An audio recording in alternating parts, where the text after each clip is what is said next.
Is your aim in Delta Force feeling too slow or too twitchy? Learn how to fine-tune your mouse sensitivity for precise aiming and better control on the battlefield.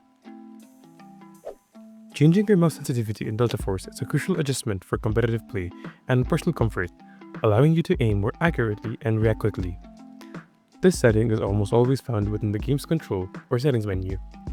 So, from the in-game menu, go to Settings. There, go to the Keyboard and Mouse tab.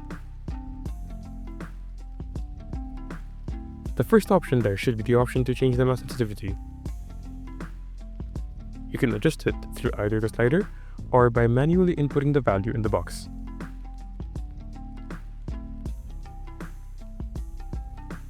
You can also choose to invert mouse settings a little further down. And that's about it.